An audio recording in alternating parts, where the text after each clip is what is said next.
नमस्कार, मैं हूं पुष्कर चौहान और आप देख रहे हैं 8 PM टीवी 9 राजस्थान के इस प्रोग्राम में हम बात करते हैं दिन भर की बड़ी सियासी खबरों को।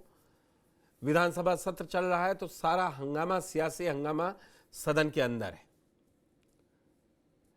विपक्ष एक एक करके मंत्रियों की, ऐसा लग रहा है कि हर विभाग के या मंत्री को घेरने के लिए पूरी स्टोरी चल रही है।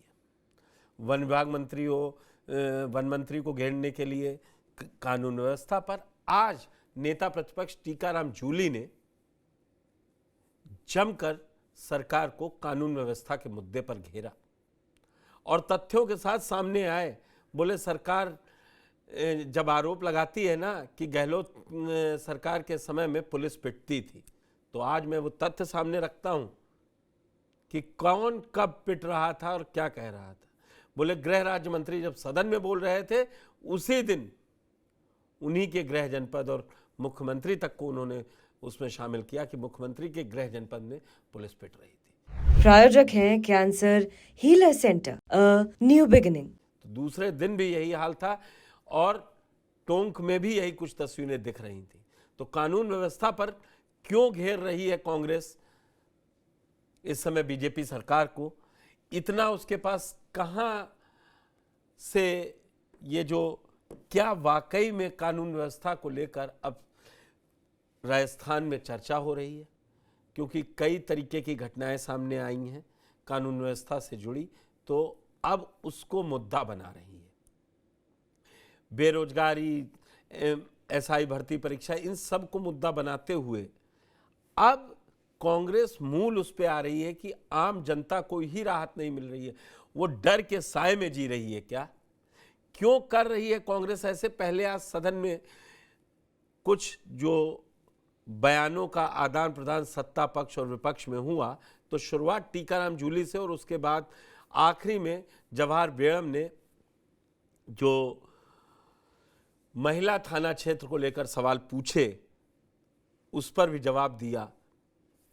क्यों कांग्रेस सीधे सीधे ये मुद्दा बना रही है कि न महिलाओं को सुरक्षित रह महसूस हो रहा है सरकार में, न कानून व्यवस्था? तो पहले टीकाराम जूली के बयान सुनिए और सारे सदस्यों के, उसके बाद चर्चा करूंगा इन सब विषयों पर अपने सहयोगी अम्बेश श्रीवास्तव से। समझेंगे सड़क पर अभी किरोड़ीलाल मीणा का मुद्दा खत्म नहीं हुआ है। वो गाय बगाए क्या अब भी बोल रहे कि मेरी जासूसी हो रही है, मेरा फोन टैप हो रहा है। ऐसा क्यों है? सबसे पहले ये बयान सुनिए सदन के अंदर। क्या आज मैडम साहब, मुझे जिस दिन आपने एक बात कही, यही एक जवाब देते हुए कि आपके राज में पुलिस पिटती थी, सही है ना? तो आपने ये कहा 21 तारीख को, उसी दिन गृह राज्य मंत्री के जिले में, मुख्यमंत्री के जिले में उसी दिन पुलिस पिटी है, उसी दिन जिस दिन आपने आका। और यही नहीं, अगले दिन कहा था उसको, अगले शब्द को ध्यान, अगले दिन बूंदी के अंदर पुलिस पर फायरिंग हुई। अगले ही दिन बूंदी में, टोंक में पुलिस कांस्टेबल पे चाकू से वार हुआ। 3 तारीख को चोरी के आरोपी को पकड़ने गई पुलिस पर हमला, 3 पुलिसकर्मी घायल। 27 तारीख को धौलपुर में बजरी माफिया और पुलिस के बीच संघर्ष। और इससे बड़ी बात क्या होगी? आपके आरटीओ को पुलिस पकड़ लेती है, आरटीओ के इंस्पेक्टर को पुलिस पकड़ रही है, फिर उनको छोड़ रही है। समझ में नहीं आ रहा कौन किसको चेक कर रहा है। आरटीओ पुलिस ये समन्वय बैठाओ इन डिपार्टमेंटों का। और तो और 25 तारीख को आप तो नाक ही कटवा दी। आप लोग झालावाड़ मध्य प्रदेश की पुलिस आई थी, अपन तो पिटे पिटे मध्य प्रदेश वालों को पिटवा दिया आप लोगों ने झालावाड़ के। अध्यक्ष महोदय, आपके माध्यम से गृह मंत्री जी से यह निवेदन है कि हमारा जिला तो चला गया, कोई बात नहीं, कम से कम जिला महिला थाना आप खोल देंगे तो उन महिलाओं को, क्योंकि जिस तरह विजयनगर में घटना इस तरह की घटनाएं राजस्थान में जहां हो रही, जितने ज्यादा महिला थाने होंगे तो निश्चित रूप से वो महिलाएं जो अपनी बात नहीं बताती है और छुपाती रहती है और इस तरह की घटनाएं हो जाती है। अगर हर एसडीओ हेडक्वार्टर पर इस तरह के अगर थाने होंगे तो हमारे इस तरह के अपराध की संख्या कम होगी और उसकी शुरुआत निम्बाड़ा से करें। मेरा ये निवेदन मंत्री जी से, क्या आप इसका विचार रखते हैं? और मैं सदन के माध्यम से मैं ये आरोप लगाता हूं नागौर एसपी के विरुद्ध कि वो मेरे प्रति दुर्भावना रखते हैं व्यक्तिगत, और मेरे जो कार्यकर्ता हैं कुछ कार्यकर्ता उनके विरुद्ध भी वो इस तरह की दुर्भावना रखते हैं। थामला क्षेत्र के लोगों ने मुझे अवगत कराया कि एसएचओ अवैध बजरी संचालन में प्रयुक्त प्रति डंपर से 4 से 5 हजार रुपए लेते हैं। बजरी की ट्रैक्टर ट्रॉली से भी मोटी रकम वसूल कर रहे हैं। प्रतिदिन सैकड़ों डंपर व ट्रैक्टर ट्रॉली द्वारा अवैध खनन का परिवहन किया जा रहा है। माननीय अध्यक्ष जी, इस संबंध में मेरे द्वारा व्यक्तिगत रूप से एसपी नागौर को सूचित किया गया। उनसे मैंने व्यक्तिगत रूप से बात की। उनका जवाब था कि मैं खुद रिश्वत नहीं लेता, मैं पैसे नहीं लेता। अभी तक सरकार ने जितने भी पुलिस जिले उन पर जिला मुख्यालय पर थाना खोलने का निर्णय किया हुआ है। मैं आपके माध्यम से माननीय सदस्य को यह आश्वस्त करना चाहूंगा कि सरकार जब भी जिले के अलावा दूसरी जगह थाना खोलने का विचार रखेगी तो वहां का परीक्षण करा करके निम्बा हेगड़ा का विशेष ध्यान रखा जाए। परीक्षण कराने सबसे पहला खोलें तो निम्बाड़ा खोलना, वो आपके एक भी खोले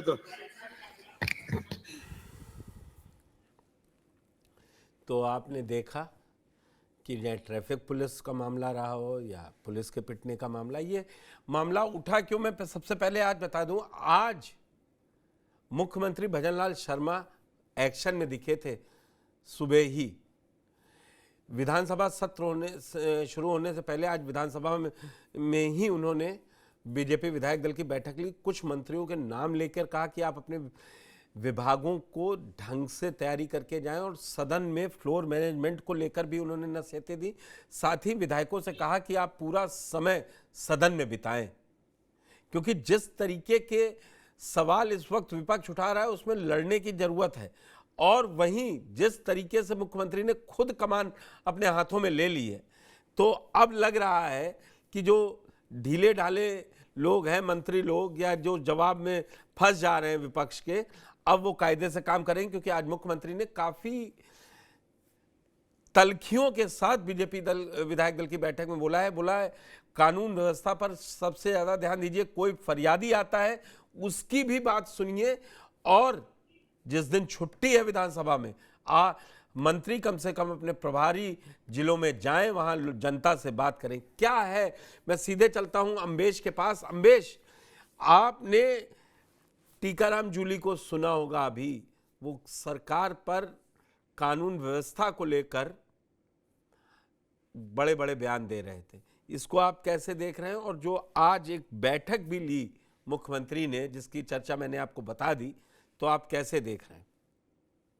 सर देखिए, कानून व्यवस्था राजस्थान में इससे पहले भी चर्चा का विषय रही है जब गहलोत सरकार थी, क्योंकि राजस्थान में बीते 4-5 बार से जो भी मुख्यमंत्री रहा है, चाहे वो अशोक गहलोत रहे हो इससे पहले या फिर वो उससे पहले वसुंधरा राजे रही है, गृह मंत्रालय हमेशा मुख्यमंत्री ने अधिकतर अपने पास ही रखा है। वसुंधरा राजे ने एक बार गुलाब चंद कटारिया को जरूर बनाया था, लेकिन अशोक गहलोत जब भी मुख्यमंत्री बने उन्होंने गृह मंत्रालय अपने पास ही रखा। तो उनके टाइम पे भी सवाल कानून व्यवस्था को लेकर हमेशा सवाल खड़े होते रहे। अब इस बार भी देखिए, टीकाराम जूली के साथ साथ जो 2 अन्य विधायक थे, अजय सिंह तिलक जिन्होंने नागौर एसपी पर निशाना साधा, और दूसरे श्रीचंद कपलानी जो कि बीजेपी के वरिष्ठ विधायक हैं, उन्होंने भी निम्बा हेड़ा में महिला थाना खोलने की मांग रखी कि भाई महिलाओं के प्रति जो अपराध हो रहे हैं तो उसको, और ये एक विषय कानून व्यवस्था को लेकर हमेशा से रहा। बीजेपी जब गहलोत सरकार थी हमेशा निशाना साधती थी कि आप महिला अत्याचार को रोकने में विफल रह रहे हैं। तो आप क्योंकि देखिए, खबर अपनी वही कि भाई सदन से सड़क से लेकर सदन तक सरकार अपनों से ही गिर रही है। सड़क पर किरोड़ी लाल मीणा ने एक बार फिर जिस तरीके से उनका बंगला जाने के बाद सवाल खड़ा किया, जब उनसे पूछा गया तो उन्होंने कहा भाई मैं तो मंत्री हुई नहीं, मैंने इस्तीफा दे रखा है। अब मैं और जब गाड़ी पे बात आई तो उन्होंने कहा कि उससे बेहतर गाड़ी मेरे पास है। वही सदन के अंदर टीकाराम जूली, चलिए वो तो विपक्ष के नेता है, उनका काम है सवाल खड़े करना, लेकिन जिस तरीके से अजय सिंह तिलक जो कि डेगाना से आते हैं, नागौर जिला है, नागौर के एसपी पर जिस तरीके से उन्होंने आरोप लगाए, वहां के थाना अधिकारियों पर जिस तरीके से आरोप लगाए, वो अपने आप में एक बड़ी बात है, क्योंकि कानून व्यवस्था खुद मुख्यमंत्री के हाथ में है। तो यानी कहीं ना कहीं विपक्ष से ज्यादा सदन में सरकार को अपने ही लोग कानून घेर व्यवस्था पर घेर रहे हैं। लेकिन क्या जिसका जिक्र मैंने किया कि आज सुबह ही ये कांड हुआ, मतलब बैठक हुई जिसमें मुख्यमंत्री नसीहत दी, उसके बाद भी सदन में अपने ही कृपलानी जी हों या दूसरे और विधायक हों जो सवाल उठा रहे थे, तो जी सर। उससे क्या लग रहा है कि अभी ट्यूनिंग बैठ नहीं पा रही सारे विधायकों, सरकार में कुछ ट्यूनिंग फाइन ट्यून नहीं, जिसको हम लोग जब रेडियो के ज़माने के हैं तब कहते थे ऑटो नहीं होता था, तब वो वॉल्व होता था उसको घुमाते थे, फाइन ट्यून नहीं हो पा रही है, कुछ कहाँ पे अटक रही है क्या? इससे पहले कृपलानी जी क्या वसुंधरा जी गैंग के नहीं है, अगर इसको ऐसे पूछे? बिल्कुल सर, उसके अलावा और भी वासुदेव देवनानी, अनीता बघेल जो कि वासुदेव देवनानी सॉरी कालीचरण सराफ, सॉरी मैं क्षमा चाहूंगा, वासुदेव देवनानी जी तो स्पीकर हैं, कालीचरण सराफ जो कि मंत्री रह चुके हैं, अनीता बघेल जो कि वसुंधरा राजे सरकार में मंत्री रह चुकी हैं, और कालीचरण सराफ तो बहुत खास माने जाते हैं। आपको याद होगा जब आपने 4 दिसंबर 2023 में खड़े हुए थे और लंच डिनर की बात हुई थी कि वसुंधरा राजे के घर डिनर हो रहा है, तो सबसे पहले जो मीडिया के सामने जिन्होंने बयान दिया था वो कालीचरण सराफ ही थे। तो अब ऐसे में सवाल तो खड़े हो रहे हैं, और आपको याद होगा एक दिन हम लोगों ने डिबेट करी थी, इससे पहले जब विधानसभा चल रही थी, आप मतलब मैं आपकी जगह बैठा हुआ था, तो आपके पास जानकारी आपने दी थी कि 80 से ज्यादा बीजेपी के विधायकों ने ही सरकार के खिलाफ मोशन सवाल लगाए थे। बिल्कुल, पिछली बार मैं आपसे अगला सवाल यही था कि क्या इस बार सफलता यही मानी जाए कि अब की विपक्ष तो सवाल उठा ही रहा है, सत्ता पक्ष में अब की 80 से घट के नंबर प्रश्नकाल में कम कर लिए सरकार की, यही एक सफलता मानी जाए?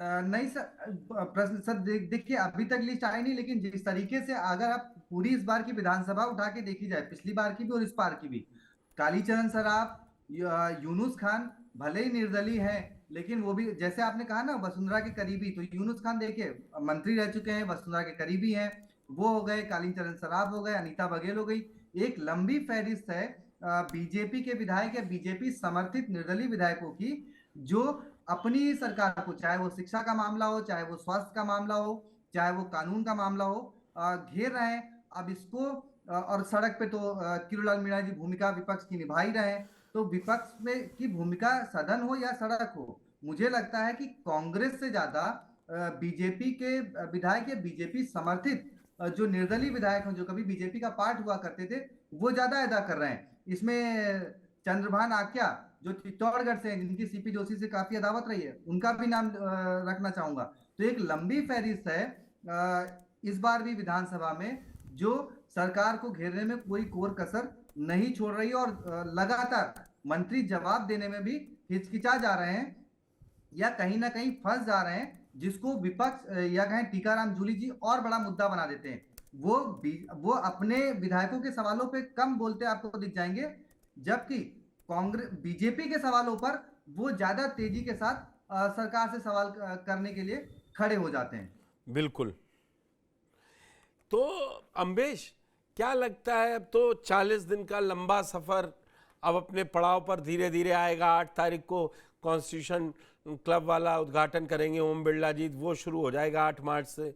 इधर ये 3 दिन हैं, तो अगर अभी तक अगर देखें तो सरकार के लिए अब 1 साल से दूसरे साल में चल रहे हैं, 1.25 साल होने आ रहा है, लेकिन अगर देखें ना बजट स्पीच में वसुंधरा राजे आई, और अभी भी विरोधियों से ज़्यादा अपने घेर रहे हैं, तो ये फाइन ट्यून कैसे बनेगा? फाइन ट्यूनिंग अब देखिए ना सर, जो बीच में 6 दिन का गतिरोध था, तो कांग्रेस तो बाहर थी।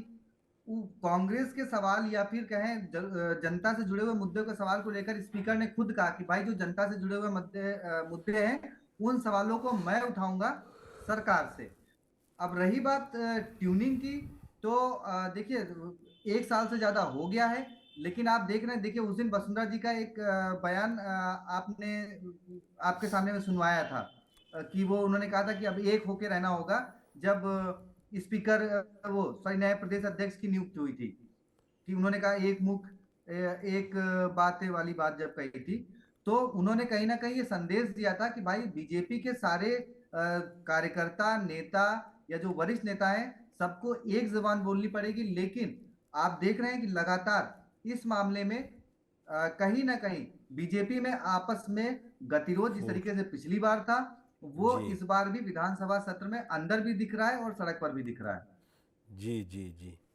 तो अम्बेश, आज मुख्यमंत्री की नसीहत, लेकिन उसके बाद भी बहुत बड़ा कुछ बड़ा अभी संभलता हुआ नजर नहीं आ रहा है मुझे सत्ता पक्ष की बेंचों में। और एक बात तारीफ करनी पड़ेगी, विपक्ष में जितना एकजुट कांग्रेस दिखती है, अगर वो सत्ता पक्ष में रहते हुए दिखाई दे तो तस्वीर कुछ और हो सकती है।